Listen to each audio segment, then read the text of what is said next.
April 2వ తేదీన ఒక గుర్తు తెలియని మహిళా శవం మనకు పెద్దేముల నుంచి ఒక కిలోమీటర్ దూరంలో ఒక నిర్మానుష ప్రదేశంలో ఉన్నది. అక్కడ మనకు లాలయ్య అని చెప్పేసి పంచాయత్ సెక్రటరీ పెద్దేముల వారు పెద్దేముల పోలీస్ స్టేషన్లో ఒక కంప్లైంట్ లాంచ్ చేయడం జరిగింది. ఈ కంప్లైంట్లో బేసికల్గా ఒక అన్నోన్ విమెన్ బాడీ మనకు కోట్పల్లి నాలాలో ముఖం అంతా కాలిపోయి అది ఉందని చెప్పడం జరిగింది. దాని ప్రకారం ఆ డీటెయిల్స్ ఏంటంటే మనము ఇమీడియట్గా అక్కడికి ఇన్స్పెక్టర్ తాండూరు రూరల్ నగేష్ గారు అండ్ వాళ్ళ టీము అని డిఎస్పి తాండూరు సూపర్విజన్ బాలకృష్ణ సూపర్విజన్లో అక్కడికి వెళ్ళడం జరిగింది. వెళ్ళిన తర్వాత వాళ్ళు దాన్ని ఆ ఫొటోస్ అన్నీ కూడా బాడీ ఫొటోస్ అంతా ప్లస్ ఆమె చేతి పైన టాటూ ఉంది ఒకటి. ఆ టాటూ యశోద అని తెలుగులో రాసింది. ఆ టాటూ ప్లస్ ఆమె మొత్తం ముఖం కాలిపోయిన ఫొటోస్ అన్నీ కూడా సోషల్ మీడియాలో వైడ్గా సర్క్యులేట్ చేయడం జరిగింది. ఎందుకంటే మనకు first identity of the accused, మనకు identity of the deceased establish చేయాలనే ఉద్దేశంతో ఇది సోషల్ మీడియా మాధ్యమంలో మనకు టోటల్గా వైడ్గా సర్క్యులేట్ చేయడం జరిగింది జిల్లా వ్యాప్తంగా. ఇది ఆ విధంగా సర్క్యులేట్ చేయడం వల్ల మనకు ఒక 24 hours తర్వాత వాళ్ళ అబ్బాయి మృతురాలు అబ్బాయి అశోక్ అని ఆ అబ్బాయి దృష్టికి వెళ్ళింది. అది వెళ్ళిన తర్వాత యశోద అని ఏదైతే టాటూ లెఫ్ట్ హ్యాండ్ పైన ఉందో అది చూసి తను వాళ్ళ అమ్మ అని చెప్పేసి అతను వాళ్ళ ఊర్లో కొంతమంది పెద్ద మనుషులను తీసుకొని మనకు పెద్దేముల పోలీస్ స్టేషన్ రావడం జరిగింది. పెద్దేముల పోలీస్ స్టేషన్ వచ్చిన తర్వాత ఇమీడియట్గా అక్కడ ఇన్స్పెక్టర్ గారు అండ్ ఎస్ఐ గారు అతన్ని అశోక్ను గవర్నమెంట్ హాస్పిటల్ తాండూరు మార్చరీకి తీసుకెళ్ళడం జరిగింది. ఆ బాడీ అంతా చూసిన తర్వాత తను యశోద వాళ్ళ మదరే అని చెప్పి కన్ఫర్మ్ చేయడం జరిగింది. కన్ఫర్మ్ చేసిన తర్వాత తను ఒక డౌట్ కూడా ఎక్స్ప్రెస్ చేయడం జరిగింది, సస్పిషన్ కూడా.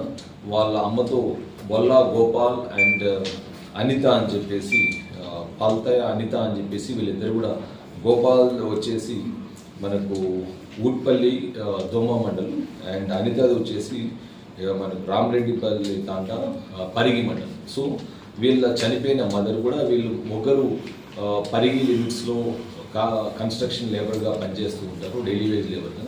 సో కాబట్టి వాళ్ళ మీద ఇతను డౌట్ కూడా ఎక్స్ప్రెస్ చేయడం జరిగింది. ఎక్స్ప్రెస్ చేసిన తర్వాత దాని విధంగా మాకు ఉన్న ఇన్ఫర్మేషన్తో టెక్నికల్ డేటా కూడా మేము ఈ టవర్ డేటా అనాలిసిస్ కావచ్చు సిడిఆర్సి టెక్నికల్ డేటా కూడా చూసి ప్లస్ సీసీటీవీ డేటా ఇవంతా చూసిన తర్వాత ఒక నిర్ధారణకు వచ్చి వీళ్ళిద్దరిని మేము అప్రహెండ్ చేయడం జరిగింది. సో అప్రహెండ్ చేసిన తర్వాత వీళ్ళు వాలంటరీగా కన్ఫెస్ చేశారు ఇది ఎట్లా చేశారు ఏంటి అని చెప్పేసి. సో మనం డీటెయిల్స్లోకి వెళ్తే ఈ అనిత వచ్చేసి ఇక్కడ A1 అనిత A2 ఉన్నారు.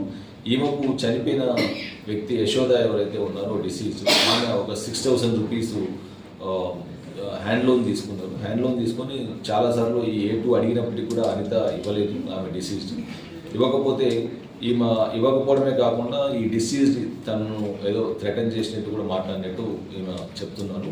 సో ఈ A2 వచ్చేసి A1 మనకు బొల్లా గోపాల్ వీళ్ళిద్దరికీ ఒక ఎక్స్ట్రా మ్యారిటల్ అఫైర్ ఉంది. సో వీళ్ళిద్దరూ A2 వచ్చేసి A1 మీరు ఎటువంటి పరిస్థితిలో ఆమె యశోదాని మనము చంపేయాలి, ఆమె తీసుకున్న పైసలు ఇవ్వట్లేదు అని చెప్పడం జరిగింది. తాను ఒప్పుకున్నాడు, బట్ నువ్వు ఉంటేనే మీరుంటే అనిత ఉంటేనే చేస్తానని చెప్పేసి అతను ఒప్పుకోవడం జరిగింది. తర్వాత వీళ్ళు ఒక ప్లాన్ హ్యాచ్ చేస్తారు. ఏప్రిల్ 1వ తేదీన ఈవినింగ్ అరౌండ్ ఆమెకు ఈ యశోద మృతురాలికి కాల్ చేస్తారు. ఇట్లా అనిత డబ్బు విషయం మాట్లాడదాము, మీరు పరిగి బస్ స్టాండ్కి వచ్చేయండి అంటే అనుకున్నట్లు ఆమె వస్తుంది. వచ్చిన తర్వాత ముగ్గురు కూడా తన బైక్ మీద బోలా గోపాల్ బైక్ మీద 2-wheeler మీద కూర్చొని వాళ్ళు టువర్డ్స్ వికారాబాద్ వైపు వస్తారు. వికారాబాద్ వైపు వచ్చిన తర్వాత వికారాబాద్ అవుట్స్కట్స్లో ఒక వైన్ షాప్ దగ్గర వాళ్ళు మద్యం సేవించడం జరుగుతుంది ముగ్గురు కలిపి. తర్వాత వాళ్ళు టువర్డ్స్ దారూరు వస్తారు. దారూరు వచ్చిన తర్వాత దారూరు వచ్చే క్రమంలో వీళ్ళు ఇట్లా పెద్దేములు పోదామని వీళ్ళు మాట్లాడుకొని దారూరు దగ్గర ఇతను ఒక పెట్రోల్ పంప్లో నుంచి ఒక 250 ml కెన్లే బాటిల్లో ఇది పెట్రోల్ కూడా అతను ఫ్యూయల్ ట్యాంక్లో కొట్టించుకొని తర్వాత ఎక్స్ట్రాగా ఈ బాటిల్లో కూడా కొట్టించుకొని అది బాటిల్లో పెట్టుకుంటారు. ఆ పెట్రోల్ కొట్టించుకునే టైంలో వీళ్ళిద్దరిని కూడా ఈ A2 అనితాను అండ్ మృతురాలిని యశోదాన్ని కూడా కొద్ది దూరంలో దింపుతారు. దింపిన తర్వాత మళ్ళీ పెట్రోల్ కొట్టించుకున్న తర్వాత వీళ్ళిద్దరిని ఎక్కించుకొని మళ్ళీ టువర్డ్స్ పెద్దేములు వస్తారు. వీళ్ళు అనుకున్న ప్లాన్ ప్రకారం ఏదైతే A1 అండ్ A2 బోలా గోపాల్ అనిత అనుకున్న ప్రకారం వీళ్ళు పెద్దేముల దగ్గరికి వస్తానే ఒక నిర్మానుష ప్రదేశం పెద్దేములు పోక ముందే నిర్మానుష ప్రదేశానికి తీసుకెళ్ళి అక్కడ ఆమెని తన శారీతోనే ఇద్దరు గొంతు నులిమేస్తారు అంటే థ్రాట్లింగ్ చేస్తారు. థ్రాట్లింగ్ చేసి ఆమె అన్కాన్షియస్ అయి పడిపోయిన తర్వాత ఇమ్మీడియట్గా ఆమె దగ్గర ఉన్న ఒక నల్లపూసల తాడు, నల్లపూసల చైన్ ఒకటి అండ్ తనకు నో స్టడ్స్ ముక్కు పట్టులు 2 ఉంటాయి, అవి తీసుకుంటారు. ప్లస్ కాలి కడియాలు ప్లస్ ఆమె దగ్గర ఉన్న సెల్ ఫోన్, ఇవి 2 తీసుకొని తర్వాత ఇమ్మీడియట్గా మళ్ళీ వాళ్ళు తెచ్చుకున్న ఈ పెట్రోల్ ఏదైతే ఉందో ఆ ఫేస్ మీద పోసేసి దాంట్లో నిప్పంటించేస్తారు. తను కంప్లీట్గా కాలిపోయి చనిపోయిందని నిర్ధారణ అయిన తర్వాత అక్కడి నుంచి వీళ్ళిద్దరూ వెళ్ళిపోతారు. సో మనకు ఈ తర్వాత మనకు వచ్చిన ఈ మృతురాలి కొడుకు ఇచ్చిన సమాచారము ప్లస్ మన దగ్గర ఉన్న టెక్నికల్ డేటా ద్వారా మనము ఈ ఇద్దరిని కూడా ఈరోజు మార్నింగ్ వీళ్ళు టువర్డ్స్ ఇద్దరు కలిసి మృతురాల అక్యూజ్డ్ A1 అండ్ A2 ఇద్దరు కూడా బైక్లో టువర్డ్స్ హైదరాబాద్ పరిగెరించి వెళ్తుంటారు. మనకు ఖచ్చితమైన సమాచారంతో టెక్నికల్ డేటాతో ఇద్దరిని కూడా ఇంటర్సెప్ట్ చేసి వాళ్ళ పొజిషన్ నుంచి మనకు ఈ నల్లపూసల తాడు, 2 కడియాలు plus no studs, cell phone కూడా వాళ్ళ దగ్గర నుంచి రికవర్ చేయడం జరిగింది.